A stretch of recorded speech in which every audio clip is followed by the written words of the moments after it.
noite, suave caminho.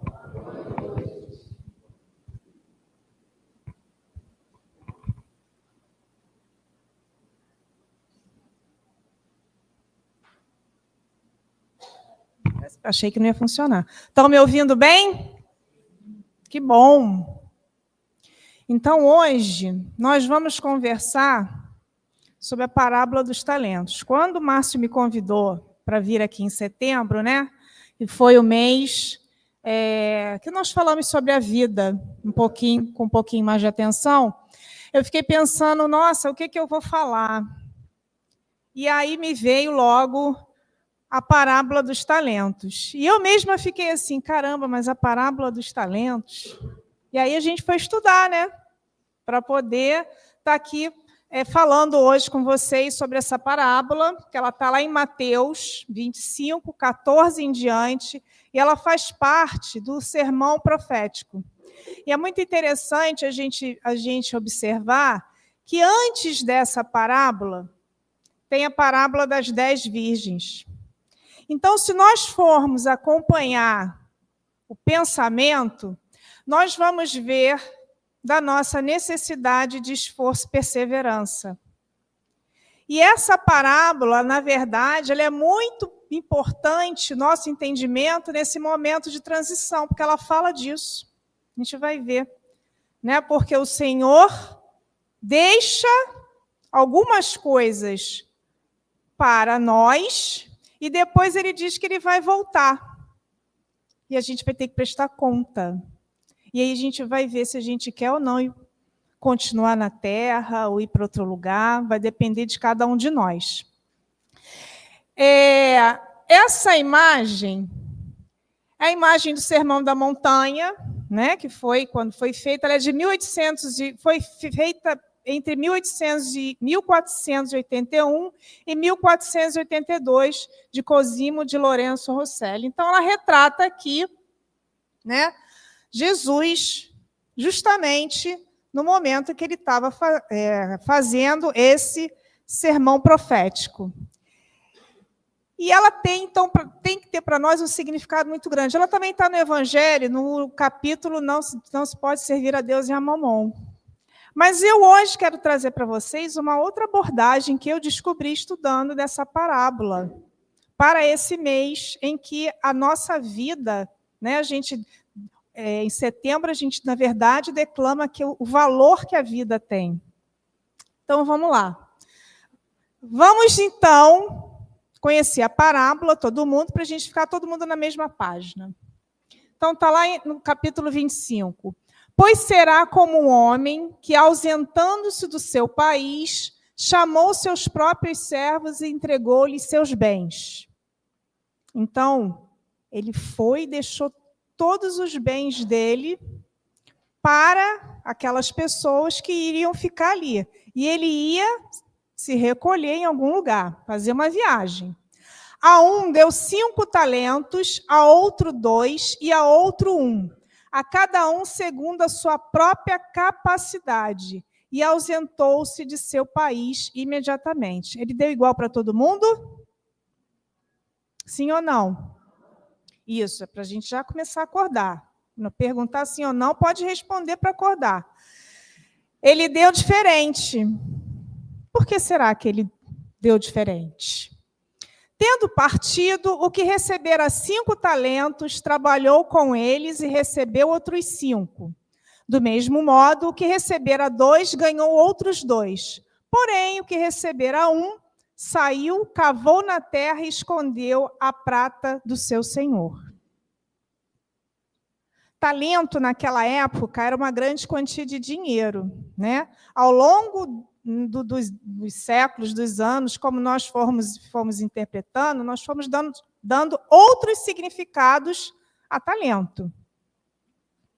Muito tempo depois, então, o Senhor veio, deu a diretriz lá para o pessoal, dividiu, viajou, e aí, muito tempo depois, o que aconteceu? Muito tempo depois, vem o Senhor daqueles servos e ajusta contas com eles. Aproximando-se o que recebera 5 talentos, trouxe outros 5, dizendo: Senhor, 5 talentos me entregaste. Vê, ganhei outros 5. Disse-lhe o Senhor, servo bom e fiel, foste fiel sobre pouco, sobre muito te constituirei. Entra na alegria do teu Senhor. Então, é como se ele tivesse entregue para ele, e ele fez o quê? Bom uso. Aproximando-se também o que recebera 2 talentos, disse, 2 talentos me entregaste. Vê, ganhei outros 2. Disse-lhe o seu senhor, excelente servo, bom e fiel. Foste fiel sobre pouco, sobre muito te constituirei. Entra na alegria do teu senhor. Esse também sobre aproveitar os talentos. Mas, aproximando-se também o que tinha recebido 1 talento, disse, Senhor, soube que és um homem duro, que ceifas onde não semeaste e que recolhes onde não espalhaste. Temendo, fui e escondi o teu talento na terra. Vê, tens o que é teu. Em resposta, o Senhor lhe disse, servo mau e preguiçoso, sabias que ceifo onde não semeei e recolho onde não espalhei. Portanto, devias ter entregado as minhas pratas aos banqueiros, e quando viesse, receberia o que é meu com juros. Tirai, portanto, dele o talento e dai ao que tem 10 talentos, pois a todo aquele que tem será dado, e terá em abundância. Mas daquele que não tem, até o que tem lhe será tirado. Lançai o servo inútil na treva exterior. Ali haverá o pranto e o ranger de dentes. Jesus foi bastante conciso, e talvez a gente ache até que ele foi bastante severo nessa colocação, mas é isso mesmo. Ele quis nos alertar dos talentos que nós recebemos. Ou alguém aqui acha que não recebeu nenhum talento. Pode ser o que não você queria. De repente queria, né? Eu já falei aqui, cantar, fazer, pode não ser esse, mas cada um de nós tem um talento. E o que a gente está fazendo com ele? Essa é a pergunta que a gente tem que fazer. Então, nessa parábola, a gente vai começar sempre, né, quando eu faço a parábola, analisando quem são os personagens. O personagem é o mestre, né, que o mestre já ensinou aqueles servos, né, aquelas pessoas, o que elas tinham que fazer. Jesus não deixou a mensagem para a gente? Então, a gente já sabe o que tem que fazer? Mas a gente conseguir do jeito que a gente acha que é outra coisa.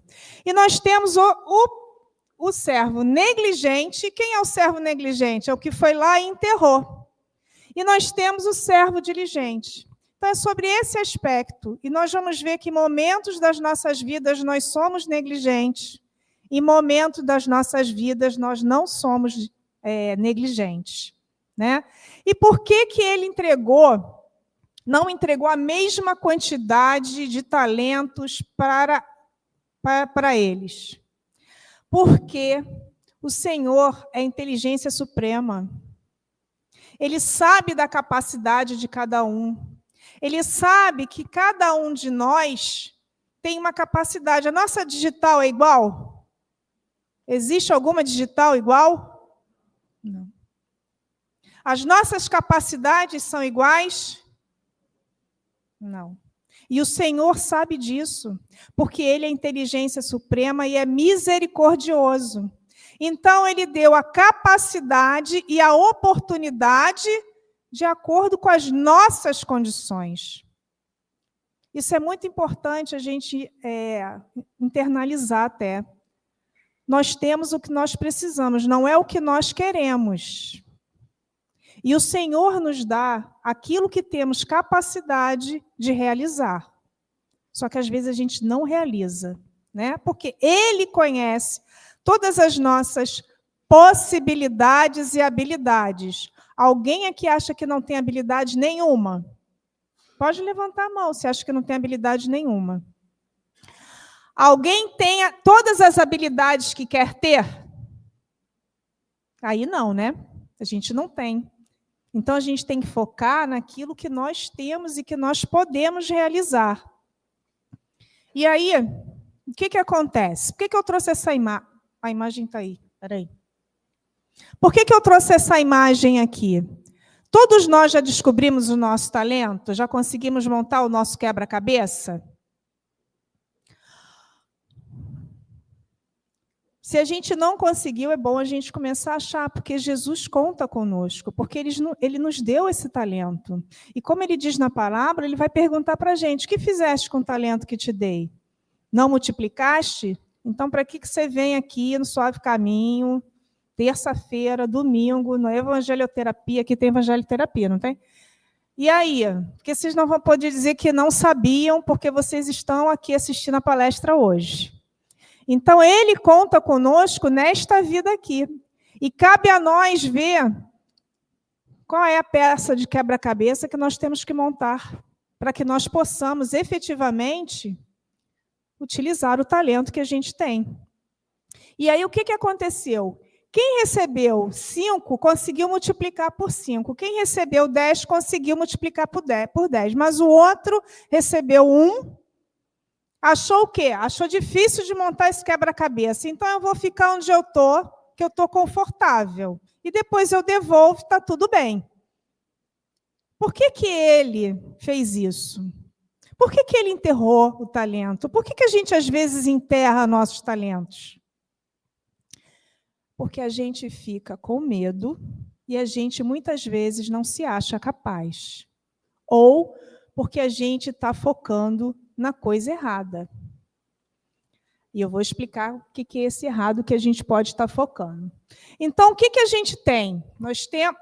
Ai, eu mudo aqui, não mudo aqui. Nós temos o negligente e nós temos o não negligente, que são os símbolos que nós vamos considerar nessa parábola, uma abordagem mais psicológica. E a gente vai se encontrando aí quem é que foi ou não foi. Porque o negligente, ele deixou de lado o esforço em fazer o bem. Foi isso que ele fez.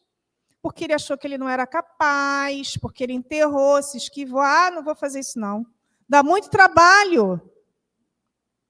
E aí ele não teve coragem, que é o que a gente precisa, e aí enterrou, deixou lá enterrado, paradinho. Então, ele se motivou o seguinte, eu vou me afastar disso aqui, não quero saber, não quero me esforçar, não quero ter trabalho, eu acho muito difícil, não quero, vou deixar aqui, porque aí eu não vou ter problema depois. Aí, o que acontece? Por que isso acontece? Porque a gente foca em quê?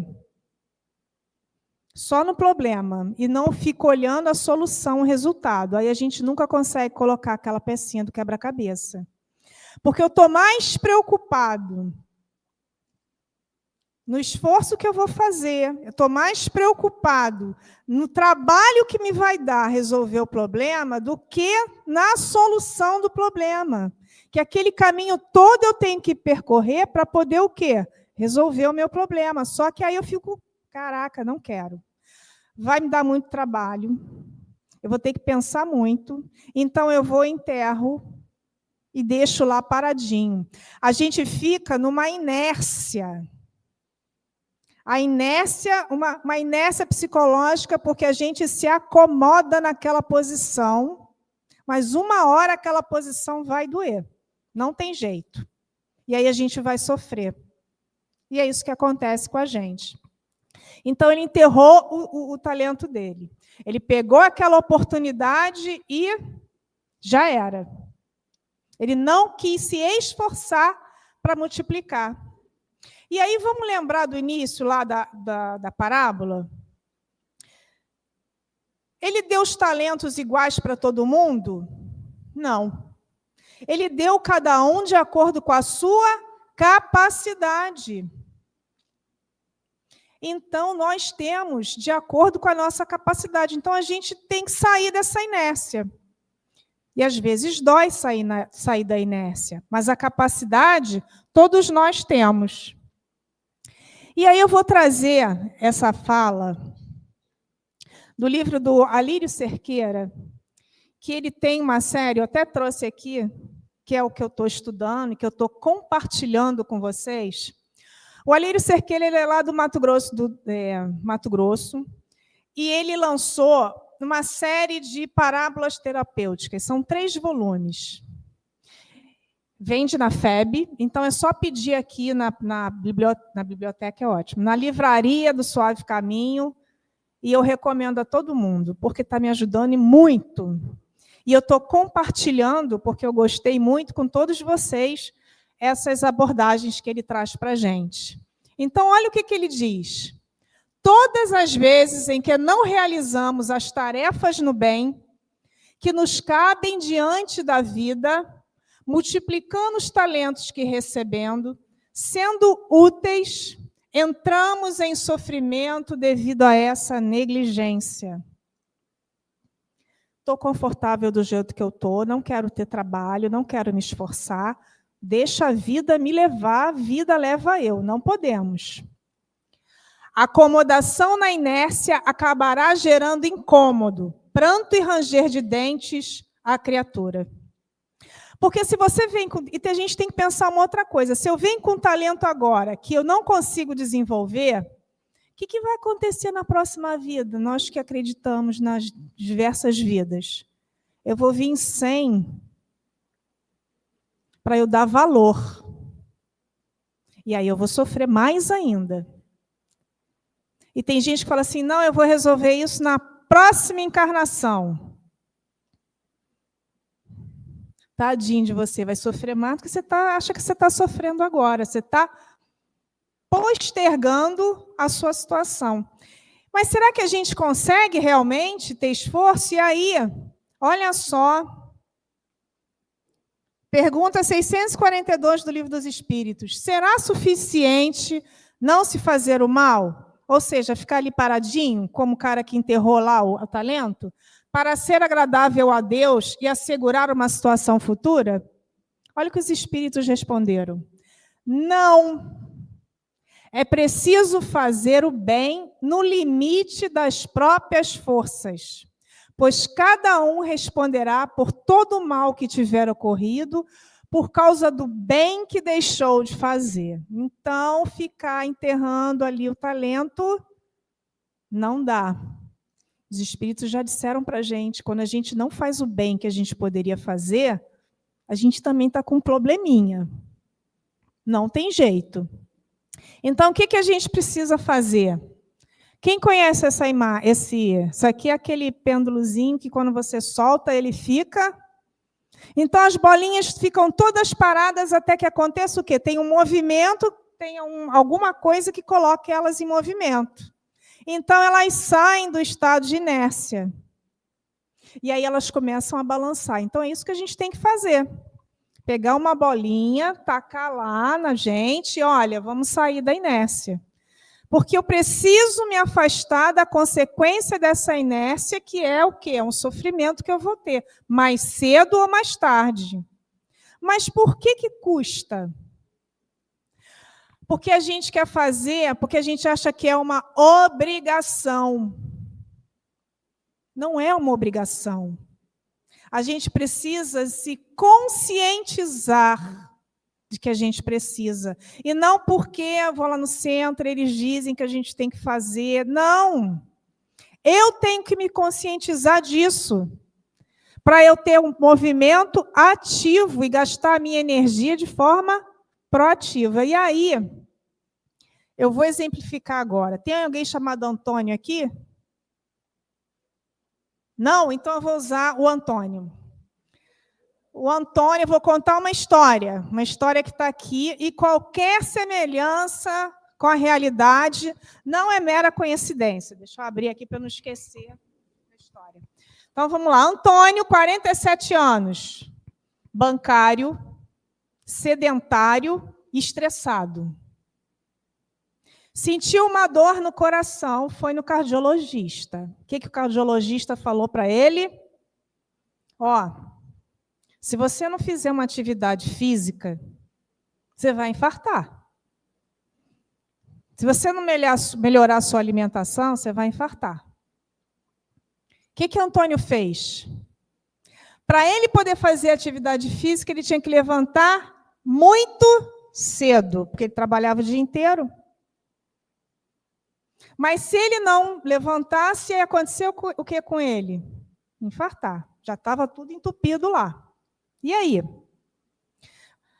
Primeiro dia, primeira segunda-feira do ano de 2026, em que a gente fez o quê? Promessas.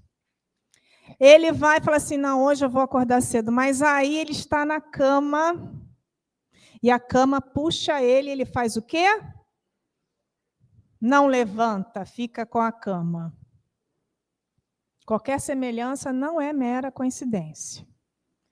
Aí vem o primeiro dia, o segundo dia, ele passa mal de novo, vai no médico, o médico diz o que para ele? Você tem que caminhar 1 hora por dia, porque isso vai aliviar o exercício aeróbico e vai aliviar o seu estresse.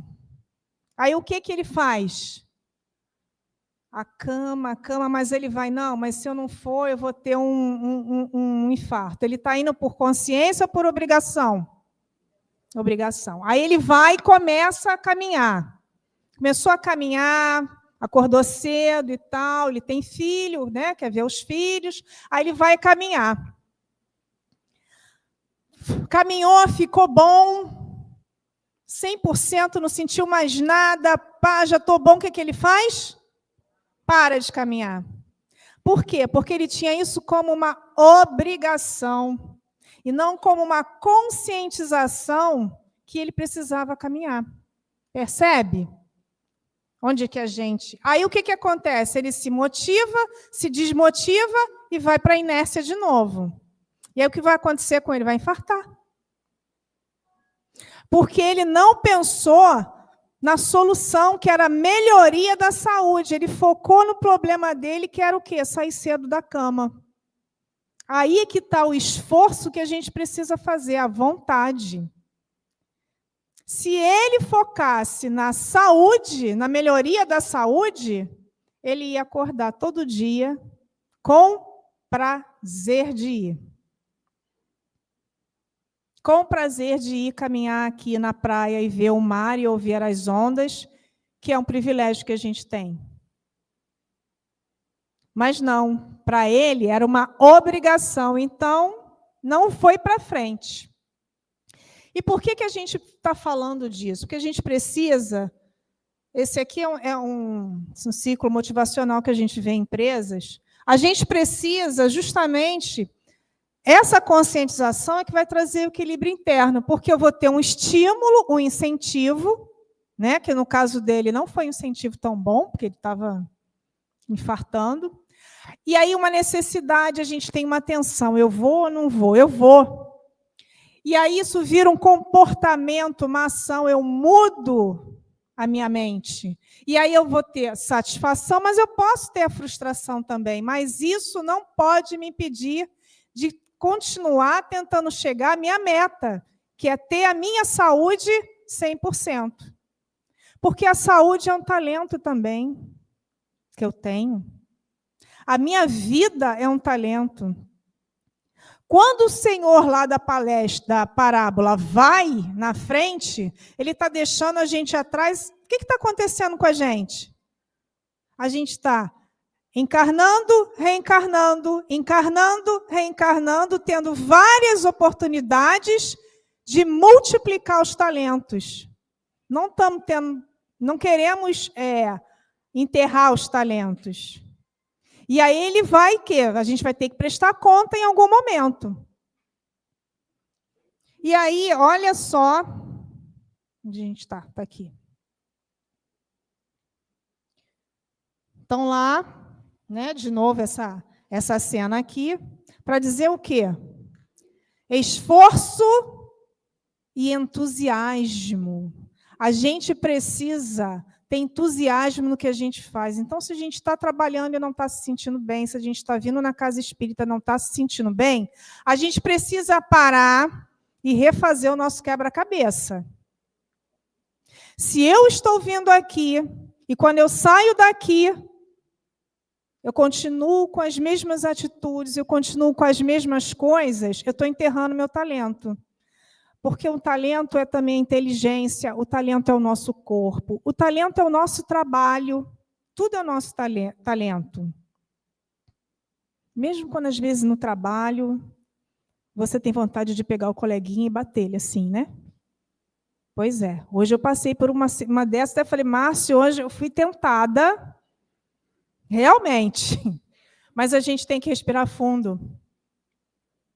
E não cometer um crime, pelo menos. Nas outras vidas, a gente cometia crime, a gente matava. Mas nessa vida, a gente já está mais legalzinho e já estamos multiplicando o nosso esforço em tentar fazer melhor. Não estamos enterrando o nosso talento. Então, a gente precisa de ter esforço e entusiasmo. Esse é o servo que não é negligente. Por quê? Porque ele se aproxima das coisas importantes. Porque nós, muitas vezes, nos preocupamos com o que não é importante para nós. E não nos preocupamos com o que nós achamos importante para nós, o que vai nos dar o bem-estar. Semana passada eu tive com uma pessoa, e aí eu falei, por que você não vai fazer uma faculdade? Falei para ela, nessa faculdade você ia, mas eu vou fazer para aplicar onde? Eu falei assim, quem falou que você tem que fazer para aplicar? Você tem que fazer porque você vai se sentir bem, porque aquilo vai te preencher. Porque ela tem vontade, mas ela acha que ela vai fazer e não vai aplicar. Ela não acredita em reencarnação. A gente nem pode ter isso, porque a gente sabe que se a gente aprender agora, vai ficar. Mas é para você se sentir bem. É para você se sentir entusiasmado com a vida e, a partir daí, você conseguir prosseguir mais e mais. E aí, nesse mesmo livro, ele diz assim, quando agem de forma proativa, há um grande prazer em viver, em se afirmar no mundo, em realizar o poder de transformação. Tudo se torna mais fácil se colocamos amor. E o entusiasmo é fazer a coisa que a gente gosta. Mesmo que seja uma coisa só, mas nós precisamos de sentir essa endorfina que fala. Nós precisamos. Então, vou perguntar de novo. Como está o quebra-cabeça de vocês? Se ele já está montado, vamos partir para outro. Vamos multiplicar o talento. O que a gente não pode é deixar que as circunstâncias nos dominem. Nós temos que conseguir dominar as circunstâncias. E é muito importante a gente dizer que, às vezes, nós não vamos fazer isso sozinhos. Nós vamos precisar de um amigo, nós vamos precisar de um psicólogo, nós vamos precisar de um psiquiatra, nós vamos precisar de fazer atendimento fraterno na casa espírita, nós vamos precisar vir na evangelioterapia, porque nós também não podemos achar que nós somos autossuficientes, porque nós não somos. Nós somos seres egrários, precisamos um dos outros para viver. Eu não posso achar que eu vou conseguir consertar tudo. Não, não sejamos arrogantes. Nós precisamos uns dos outros para viver. Está aqui. E aí, olha só, o que Kardec perguntou e o que os espíritos responderam com relação às nossas capacidades. Pergunta 911. Não haverá paixões tão vivas e irresistíveis que a vontade seja impotente para dominá-las? Será que eu realmente não consigo?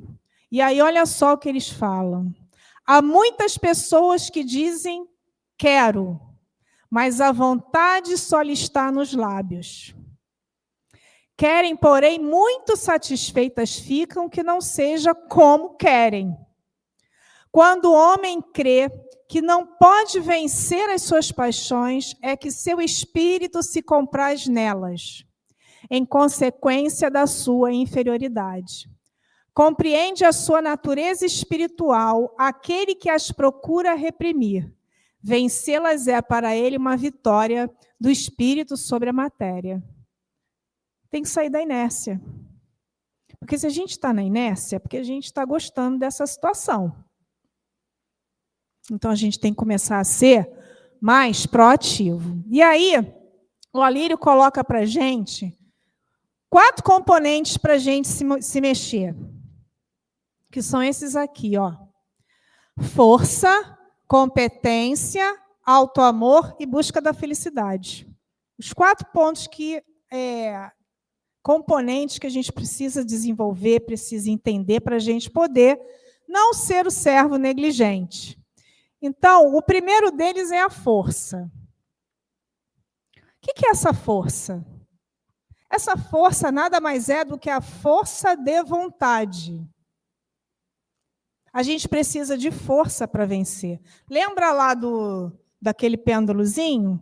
Precisava que uma bolinha encostasse na outra, ia ter uma força e ela ia ir e vir daquelas bolinhas.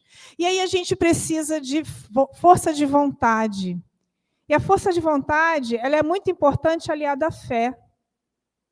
E aí você se lembra lá, que está lá em Mateus e Marcos, eu acho, se a gente tivesse a fé do tamanho de um grão de mostarda, a gente tem pouca fé, ainda somos homens de pouca fé, ainda duvidamos. E aí a gente acaba se acomodando. Nós temos que ter confiança e fé em nós, em Deus, e que nós somos capazes de vencer os desafios, de estar juntos. E essa força que vai fazer a gente sair da acomodação. E aí agora, o que a Lírio fala para a gente? A força de vontade é o exercício do poder que todo ser humano possui de mudar a própria vida para melhor.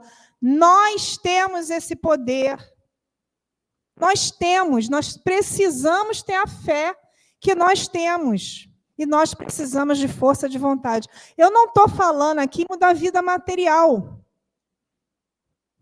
Eu estou falando em mudar nosso mundo íntimo, a nossa vida espiritual. Porque quando a gente se encontra espiritualmente, tudo vem. Tudo vem. Então, nós precisamos de fazer o quê? Exercício desse poder que nós temos. E ele fala... Todos nós possuímos, é um atributo de nossa essência divina. Mas pouco de nós utilizamos, porque temos grandes dificuldades de vencer a inércia. E por isso transformamos essa dificuldade em impossibilidade. Não, eu não sou capaz, não, eu não consigo, não, isso vai me dar muito trabalho. É essa mentalidade que a gente precisa exercitar, que também não é de uma hora para outra. E aí, olha só o que os espíritos dizem para a gente na 909, que para mim essa pergunta é um tiro no meu peito, é um soco no estômago toda vez que eu leio essa pergunta. Poderia sempre o homem, pelos seus esforços, vencer as suas más inclinações? Sim. E frequentemente fazendo esforços muito insignificantes. Depois dessa primeira frase, é o soco no estômago. O que lhe falta é a vontade. Quão poucos dentre vós fazem esforços? E a gente acha que se esforça pra caramba, né? Então, vamos estudar o que diz lá esse capítulo todo. Então, é a força de vontade que a gente precisa. E todo processo de mudança, de transformação, requer esforço. Quando a gente cresce, os nossos ossos aumentam, a gente tem a dor do crescimento. Todo processo de transformação tem dor. Competência. Que negócio é esse de competência? Negócio de competência é lá no trabalho. Não, eu estou falando aqui de competência no uso da inteligência. Como é que eu vou usar a minha inteligência para mudar? Porque senão eu posso fazer um grande esforço e não conseguir nada. Então, por exemplo, se eu tenho uma pedra enorme no meu caminho, eu vou conseguir furar aquela pedra para passar por ali? Eu vou ficar ali furando aquela pedra? Eu tenho que pensar, será que se eu gastar a minha energia dando a volta e deixando pela pedra, eu não vou conseguir, com menos esforço e menos estresse, continuar o caminho? Então, é essa inteligência que a gente precisa ter. Porque se a gente não tiver, aí a gente não vai conseguir, a gente vai bloquear as nossas emoções e muitas vezes a gente vai exigir muito de nós mesmos. Tem gente que não acredita, né? Mas o virginiano é assim. A gente vai exigir muito e aí a gente vai se decepcionar e aí a gente vai voltar para o estado da inércia. A gente vai se auto-sabotar. E não é isso que a gente quer. Então, essa competência, que é o uso adequado da inteligência, ela requer o quê? Esforço continuado, paciência e perseverança. Olha só aqui o que... E aí, eu queria fazer um Pentecoste aqui agora. Vocês sabem o que é Pentecoste? É todo mundo ler comigo. Será que a gente consegue? Todo mundo lê aqui comigo? Eu vou contar até 3 e a gente lê junto. Vamos tentar? Então, vamos lá. 1, 2, 3. Se eu quiser verdadeiramente mudar algo em mim que me limita, eu posso, eu sou capaz de realizá-lo. Mesmo que haja dificuldades, fruto das minhas próprias limitações, eu consigo transformá-las. Se eu utilizar a força de vontade de forma competente, aprendendo a superar, por meio de vários recursos, as limitações que possuo, solucionando-as com inteligência, paciência, perseverança e esforço continuado, de forma gradativa e suave, com o menor esforço possível. Fala isso para você mesmo. Vocês falaram, eu falei para mim, cada um falou para si. É isso que a gente precisa fazer. E aí vem o próximo componente, que é o autoamor. Quando eu me amo, eu busco a minha felicidade. Quando eu me amo, eu quero estar bem. Eu quero viver bem, eu quero fazer as coisas, eu consigo mover. Mas eu tenho me olhado como? No espelho. E como é que a gente faz isso? A gente precisa, como Joana de Ângeles fala tanto, a meditação. 2, 3, 5 minutos. Hoje tem tanta... No YouTube tem um monte lá de meditação guiada. A gente precisa de meditar, a gente precisa de ler uma página, refletir sobre aquela página. A gente precisa vigiar e orar. A gente precisa muito de orar, a gente ora muito pouco. Às vezes a gente só ora no culto do Evangelho no lar, em casa. Mas a gente precisa orar. A gente precisa fazer disso um hábito, vigiar e orar. Porque isso facilita o nosso processo de transformação, não é o do outro, é o seu processo de transformação para esse autoamor. Essas coisas não vão fazer a transformação, elas vão facilitar a minha transformação. E aí o que vai acontecer? Nós vamos fazer o Pentecoste de novo, tá? Vocês vão perceber que vem aqui é novo, o que está sublinhado é novo. Então vamos lá.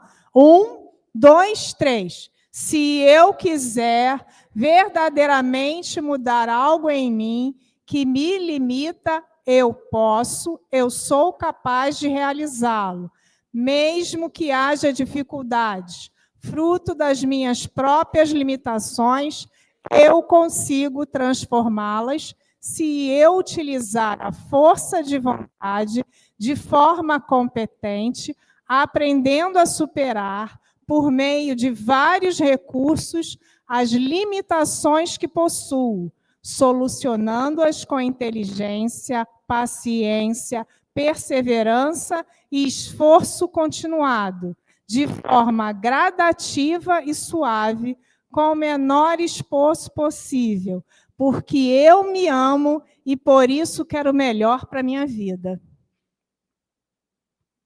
É simples assim, tá? Só que não. Só que não. E aí o próximo componente é a felicidade. Nós estamos aqui para ser felizes dentro da felicidade que nos é possível. Não é isso? A gente ganha a felicidade? Não. A felicidade é algo que a gente conquista, que a gente tem que se esforçar para obter. Ela é uma conquista. E aí vai entrar o auto-amor, vai entrar a força de vontade, vai entrar a inteligência, que é a competência para como fazer isso. E, às vezes, essa felicidade ela está em a gente mudar um pensamento, fazer uma outra ação. Não está só em coisas grandes. Né? E, assim, a gente não precisa chegar no topo. Eu só vou ser feliz se eu chegar lá. Não. Se eu já estiver subindo a montanha, eu já estou feliz, porque eu já estou fazendo o esforço de estar subindo a montanha. Que é como eu consigo ser feliz agora. E aí, nós vamos para o último Pentecoste. De novo, hein? Agora forte, que é o último, para acordar agora. 1, 2, 3. Se eu quiser verdadeiramente mudar algo em mim que me limita, eu posso. Eu sou capaz de realizá-lo, mesmo que haja dificuldade, fruto das minhas próprias limitações. Eu consigo transformá-las se eu utilizar a força de vontade de forma competente, aprendendo a superar, por meio de vários recursos, as limitações que possuo, solucionando-as com inteligência, paciência, perseverança e esforço continuado, de forma gradativa e suave, com o menor esforço possível, porque eu me amo e por isso quero o melhor para a minha vida e desejo obter a plenitude e felicidade que eu mereço. E aí, só para a gente se lembrar, pergunta 920 do Livro dos Espíritos. Pode o homem gozar de completa felicidade na Terra? Não. Completa? Não. Por isso que a vida lhe foi dada como prova e expiação. Dele, porém, depende a suavização dos seus males e a ser tão feliz quanto possível na Terra. Então, depende de quem? Depende de nós. E aí, eu vou ver se eu consigo passar uma música aqui.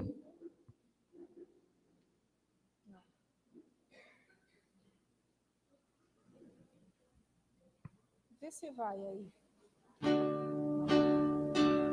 Já foi.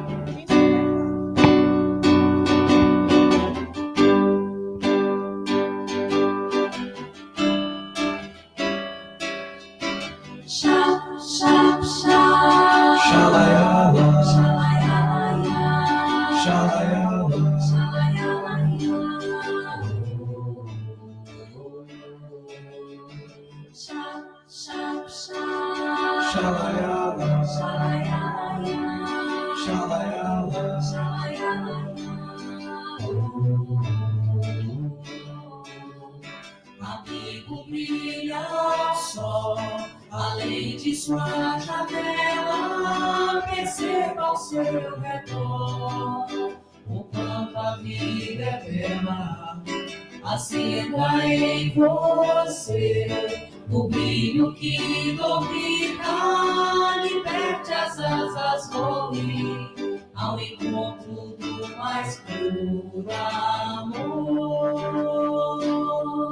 Abrace o infinito, desperte para a luz, deixe o amor brotar, frutificar de vez, que a vida é muito mais, depende de você querer acreditar que pode ser feliz, enfim se libertar.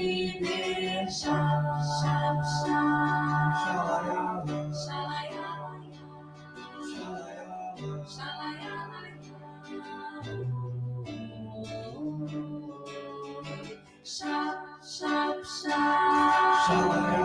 Shalayalaya. Shalayalaya.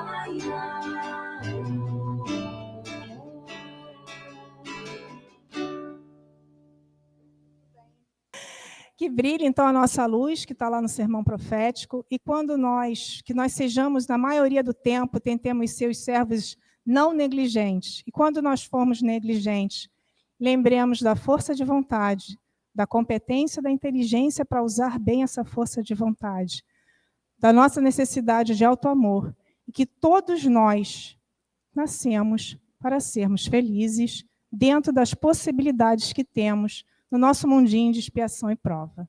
Muito boa noite a todos.